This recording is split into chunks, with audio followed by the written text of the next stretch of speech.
ओम साई राम सभी को। मेरा नाम सुनीता शर्मा है। मैं मध्य प्रदेश में रहती हूँ। मुझे साईं बाबा की ओदी के बारे में एक चमत्कार बताना था जो अभी सोमवार में ही हुआ है। तो क्या हुआ, हमारे यहाँ एक गाय थी छोटी सी। वो पहली बार उसको कुछ होने वाला था। फिर सोमवार में रात में 7 बजे से वो बहुत तकलीफ में थी, मतलब बहुत ही ज़्यादा तकलीफ में थी, क्योंकि पहली बार उसको कुछ होने वाला था ना। इसलिए क्या हुआ कि 7 बजे से वो बैठ रही थी, उठ रही थी, चारों हाथ पैर ऐसे फैला लिए थे। बहुत आंसू निकल रहे थे आँख से। तो हमारी मम्मी उसको हाथ भी फेर रही थी और वहाँ पर सभी लोगों से बोला कि ज़्यादा भीड़ नहीं लगाओ, ऐसे में उसको और परेशानी होगी। तो फिर हम लोग चाह कर भी नहीं जा पा रहे थे, पर हम देख कर आते तो हमें बहुत दुख हो रहा था। हमने क्या किया, साईं बाबा की ओदी ले जाकर और उसके ऊपर पेट में लगा दी और बाबा से प्रार्थना की कि बाबा सब कुछ अच्छे से कर दो, अच्छे से डिलीवरी कर दो हमारी गाय की। फिर हमको देखकर मम्मी भी बाबा को मानती हैं, तो बाबा से वो भी बोली कि बाबा, हे साईं बाबा, हमारी गाय का सब कुछ अच्छे से हो जाए, डिलीवरी अच्छे से हो जाए, ज़्यादा तकलीफ ना हो उसे। ओदी लगाने के बाद भी मतलब ओदी जैसे ही लगाई थी तो जो उसके पेट में बच्चा था उसके 2 पैर तो बाहर आ गए थे, आधा अंदर आधा बाहर। लेकिन ऐसे में डर भी लग रहा था क्योंकि गाय बहुत तकलीफ में थी और वो सीन हमने देखा है, तो वो हमको समझ में आ रहा है कि वो कितनी ज़्यादा तकलीफ में थी। ऐसा हमने और भी गाय हैं हमारे यहाँ और सभी को देखा है, पता भी नहीं चलता, हो जाता है बच्चा। लेकिन इनको कुछ ज़्यादा ही तकलीफ थी और आप समझ सकते होंगे कि हम इतना बोल रहे हैं तो कितना ज़्यादा असहनीय दर्द उनको हो रहा था गाय को। फिर जैसे ही ओदी लगाई तो आधा तो बच्चा निकला था, लेकिन आधा नहीं। मम्मी बहुत हाथ फेर रही थी, हम दूर से देख रहे थे। फिर हमने भगवान के कमरे में गए और साईं सच्चरित्र जी को उठाया और बस पढ़ना शुरू किया।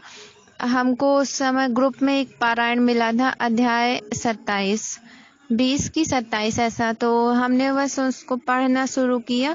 हमने कहा बाबा हमारी गाय को अच्छे से जो भी है वो हो जाए और कोई दिक्कत परेशानी ना आए। तो बस हम पढ़ ही रहे थे, हमने पढ़ना शुरू किया था, एक चैप्टर ही पढ़ पाए थे और मम्मी हमको चिल्लाने लगी, सुनो सुनो जल्दी आओ। फिर हमारी भाभी गई और मतलब सब कुछ अच्छे से नॉर्मल हो गया और हमने फिर बाबा का जो अध्याय हम पढ़ रहे थे उसको पूरा किया, बाबा को कोटि कोटि धन्यवाद किया। और फिर गाय का मतलब जो भी था हम लोगों ने उसको खिलाया पिलाया, सब ठीक हो गया। तो साईं बाबा ऐसे हैं कि हमेशा ऐसे मतलब हमेशा भक्तों की मदद करते हैं, जानते हैं कि कब किसको किस चीज़ की ज़रूरत है।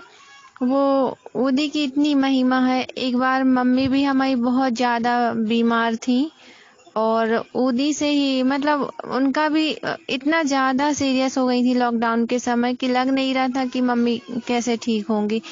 पर सिर्फ ओदी से और बाबा से बोला कि बाबा हम अपनी मम्मी को शिरडी लेकर आएंगे, उनको ठीक कर दो, उनके बिना हम रह नहीं पाएंगे।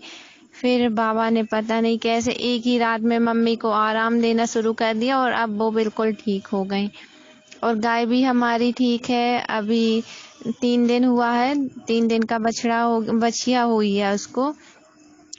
तो बाबा सब पर ऐसे ही मतलब कृपा करते हैं, सबकी मदद करते हैं और हमेशा बाबा पर विश्वास रखें, श्रद्धा रखें, सबूरी रखें। बाबा सबके साथ अच्छा करते हैं। बाबा की शरण में जो भी जाता है कभी वो खाली हाथ तो लौटता ही नहीं है। और बाबा परीक्षा तो बहुत लेते हैं, लेकिन बाबा की ओदी से, बाबा के पास जाने से कभी दुख नहीं हो सकता है, कभी भी नहीं। इसलिए हमेशा श्रद्धा और सबूरी रखें। बाबा ने बोला है 2 मंत्र याद रखें, श्रद्धा और सबूरी। कहते ना, श्रद्धा और सबूरी हमेशा रखने से बहुत मीठा फल मिलता है। बस यही सोचकर हमेशा बाबा पर पूर्ण विश्वास रखें। ओम साईं राम।